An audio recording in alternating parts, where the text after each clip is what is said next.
India में अलग अलग इतनी डाइवर्सिटी होने का कारण क्या है? Inequality of income. इनकम मतलब कमाई। सब लोग इंडिया में अलग अलग कमाते हैं, हर कंट्री में ही लोग अलग अलग कमाते हैं, कोई ज़्यादा कमाता है कोई कम कमाता है। There is a high inequality of income and wealth among the people in India that creates diversity. तो कहते हैं बहुत ज़्यादा लोगों के धन यानी लोगों के पास जो दौलत है और जो वो कमाते हैं वो बहुत अलग अलग है, जिसकी वजह से इंडिया में डाइवर्सिटी है।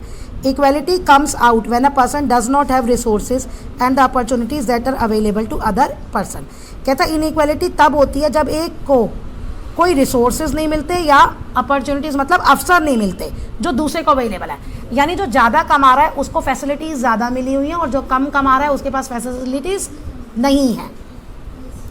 Significant portion of Indian population is does not have enough to eat or wear or a place to live इन।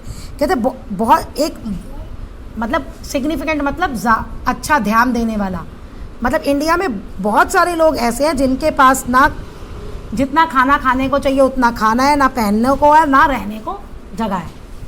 मतलब बहुत ज़्यादा गरीब लोग हैं इंडिया में।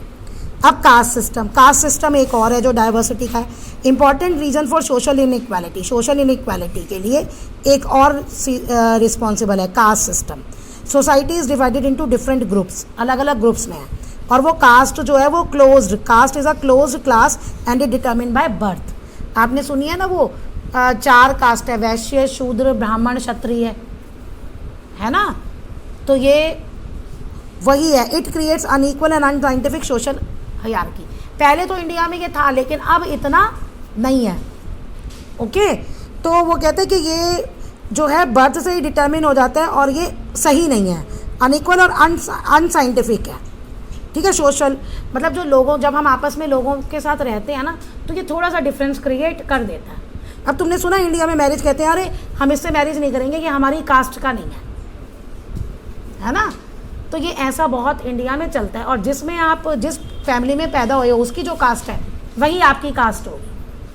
चेंज कर सकते हो, अब इतना है नहीं लेकिन रेयर ही होता है, कोई करता नहीं है ऐसे। हिस्टोरिकल फैक्टर्स मतलब पीछे के, हमें जो उससे पीछे से मिले। इन अर्ली डेज पहले लोग क्या करते थे? ट्रैवल ऑन फुट, हॉर्सेस और कैमल और शिप्स में चलते थे। They travelled in search of new lands. क्यों वो एक जगह से दूसरी जगह जाते थे? नई ज़मीन खोजने के लिए, new places to settle due to feminine. अगर कहीं सूखा पड़ गया है तो नई जगह पे रहने के लिए, सूखा, बाढ़, वॉर हो गई, कोई भी दिक्कत आ गई तो वो मूव कर जाते हैं कि हम यहाँ नहीं रहेंगे, यहाँ रहने में परेशानी है, हम दूसरी जगह रह के रहेंगे। They also travelled in search of people to trade with or in search of work. और क्यों बाहर जाते हैं? व्यापार करने के लिए या काम की खोज में। Since it took long to travel, तो पुराने ज़माने में बहुत लंबा टाइम लगता था। अब थोड़ी एरोप्लेन थोड़ी थे, ट्रेन थोड़ी थी, तो वो तो इन्हीं चीज़ों पे जाते थे ना, तो काफ़ी टाइम लगता था। तो once people got a new place, जब वो एक नए जगह पे रहते थे, दे स्टेड, वो रहते थे और सेटल देयर, वहाँ रहने लग जाते थे। इन द न्यू प्लेस, अब वो जब नई जगह में जाके रहेंगे, people began to change a little, लोग थोड़े से वहाँ पे जाके चेंज होंगे। ठीक है, at the same time they also did things in old veg. मतलब जो जहाँ पे रहे वहाँ के लोग जो रह रहे हैं वहाँ का असर आएगा और उनका अपना भी है जो पहले रहते थे वो वैसे भी देखेंगे और जो नए रह रहे हैं उनका भी असर आएगा।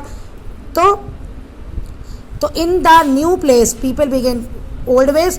इन दिस प्रोसेस, इस प्रोसेस में उनकी लैंग्वेज, फूड, कल्चर, रिलीजियस जो है वो मिक्स हो गया, ओल्ड और न्यू का मिक्स हो गया।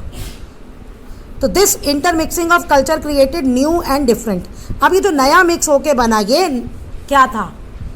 न्यू और डिफरेंट। अब ये मैं आपको बेस्ट एग्जांपल इसका ये देती हूँ। आप सब बच्चे हो, सारे दिल्ली में तो रहने वाले नहीं हो ना। तुम में से बहुतों को आइडिया होगा कि कोई कहीं स्टेट से आया होगा, कोई कहीं स्टेट के। तुम जब छुट्टियाँ होती होगी तो अपने गांव या अपने स्टेट जाते होगे, कोई राजस्थान से आया होगा, कोई यूपी से आया होगा। तो राजस्थान और यूपी जब रहते हो तो वहाँ का पहनावा और वहाँ का खाना देखो, और जब तुम दिल्ली आके रहते हो तब तुम अपने घर का देखो, क्या तुम्हारा सेम होता है? वैसा नहीं, क्योंकि जहाँ तुम आसपास रह रहे हो ना वो तुम्हारे उसमें तुम अपना वो भी अडेप्ट कर लेते हो, तो एक नया ही वो बन जाता है। In this way region become very diverse. वो जगह जो है वो बहुत डाइवर्स हो जाती है क्योंकि सबकी अपनी अलग अलग हिस्ट्री होती है। इवन टुडे, आज भी हम एक जगह से दूसरी जगह जाते हैं जॉब की खोज में, एजुकेशन के लिए, व्यापार के लिए और नए प्लेसेस देखने के लिए, यानी टूरिज्म, घूमने के लिए। अब खोजने के लिए नहीं, डिस्कवर करने के लिए नहीं, घूमने के लिए। जोग्राफिकल फैक्टर्स मतलब diversity comes from geographical factor, means अलग अलग जगह। जो डेजर्ट एरिया में रहते हैं वो प्लेन्स के एरिया में रहने वाले लोगों से अलग होते हैं पूरी तरह। जोग्राफिकल फैक्टर में not only influence the clothing, कहते हैं जोग्राफिकल फैक्टर कपड़ों पे ही असर नहीं जाता, ईटिंग हैबिट पे भी असर डालता है और काम पे भी, जो काम करते हैं। अब तुम जाओगे, कहोगे जी मैं माउंटेन पे जाके रह रहा हूँ और मैं कॉटन की शर्ट में जाऊँगा, नॉट वैसे पॉसिबल, वहाँ का खाना भी अलग होता है। अब जो चीज़ जहाँ उगती नहीं है, अब तुम कहो मुझे वो खानी है, वो तो तुम्हें नहीं मिलेगी ना वहाँ। अभी भी मिल जाती है लेकिन टाइम लगता है और महंगी लगती है, क्योंकि अब तो ट्रांसपोर्टेशन हो गई है ना, हर जगह हर चीज़ मिल जाती है, लेकिन फिर भी मुश्किल है। This is because people lives are closely related to their physical surroundings. लोगों की लाइफ जो है वो जिस फिजिकल सराउंडिंग्स में रहते हैं उस पर बहुत ज़्यादा डिपेंड करती है, उससे रिलेटेड होती है, तभी ये डाइवर्सिटी आती है।